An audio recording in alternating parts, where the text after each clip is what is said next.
Okay. Could you tell us about yourself and your occupation?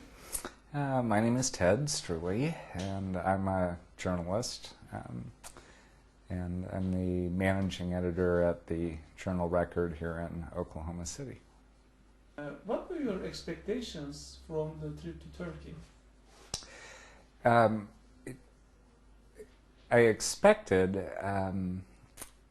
much more of a much less developed country than what I saw. So I was especially surprised by how European, especially Western Turkey, felt.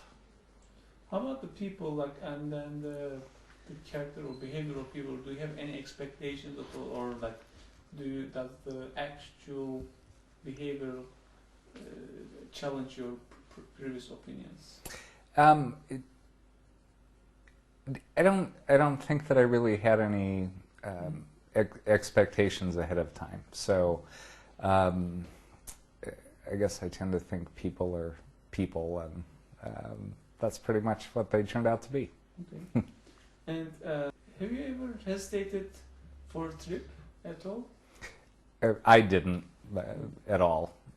I wasn't concerned in any way. Did you receive any warnings or comments from your friends about going for this trip? Several. And I never gave it a second thought. I wasn't the least bit concerned. So after the trip, what did they say? I mean, or did they have any comments? I mean, once you showed them pictures, what are the comments about that? There was a lot more interest when we got back than I expected. We took a lot of pictures and talked to a lot of people, and it seemed to me most of the people we talked to were genuinely interested in what we'd seen and what we'd learned. I think most of my friends, like us, knew very little about Turkey before we went, so they were curious. And what struck you the most in Turkey? The history. I guess I never realized how much, especially biblical history, there was in Turkey, and I was very surprised to find that. I was surprised by how modern much of the country was, and I was surprised by how pretty some of the coastal regions were, which I didn't expect. Did the trip reinforce your hopes about world peace in the future? Well, I think it did, because it's the immersion sort of in the culture even for a week or so, at least for me, is a reminder that I think the vast majority of people in the world really want the same things, and there's a fraction that attracts a lot of attention, but that the rest of us really all want the same things. It rose in ideas to you about new activities and projects of interfaith dialogue?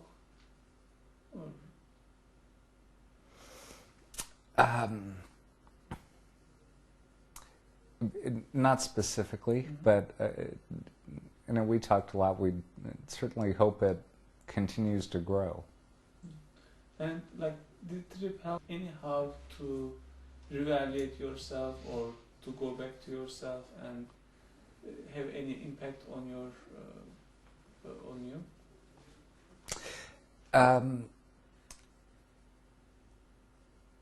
I think maybe in two ways. One, that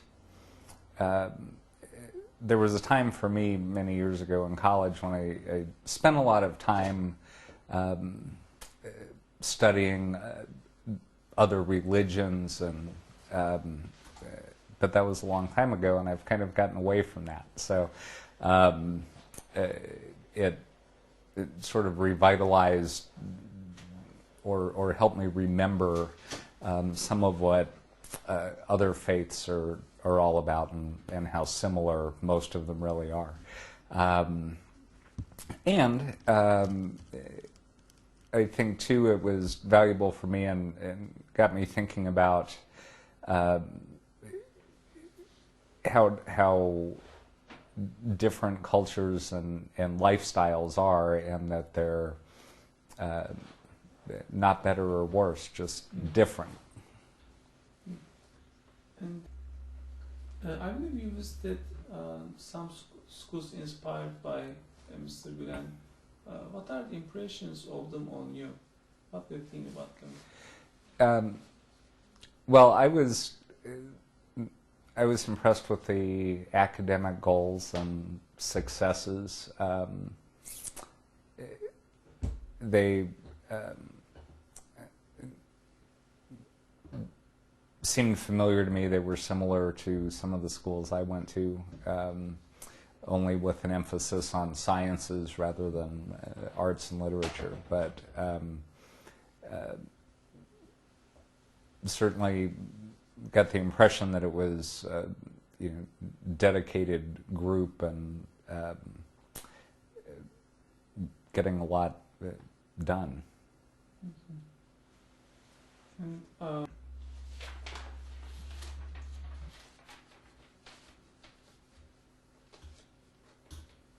did you hear about Mr. Gulen prior to going to Turkey? No, I'd heard his name mentioned, but just once. So afterwards, did you have a chance? I mean, after the trip, did you? What's the impression on him? What do you think about him, and what is his work and about his works? Well, most of what I learned about him, I learned during the trip, and talking to sponsors and people we met while we were there, and the couple of things that impressed me were that anytime one person can start anything as large as this is very impressive. Both, I mean, the schools and the philosophy behind what he's doing. And it struck me that he must be a man with a lot of insight, I guess is the right word. And there was some discussion while we were there about how these trips got started after the September 11th incident, and I thought that ability to sort of look at his own culture and say, boy, if we thought we had an image problem before, we really are going to have an image problem now, and we need to get better acquainted. And what a great idea, what a great way to do it. I think the philosophy behind all these activities you mentioned a little earlier, you said the education and then mass media and other things. Well, my understanding and impression has been to facilitate dialogue and understanding between faiths and cultures. And what did the Islam mean to you prior to going to Turkey? What did you know anything about Islam prior to going to Turkey? A little. And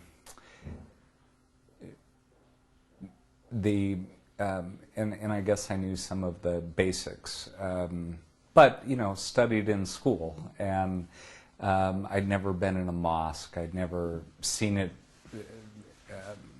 practiced in person, or been in a culture that was primarily Muslim. So I had a little idea, but it was different to be in the middle of it.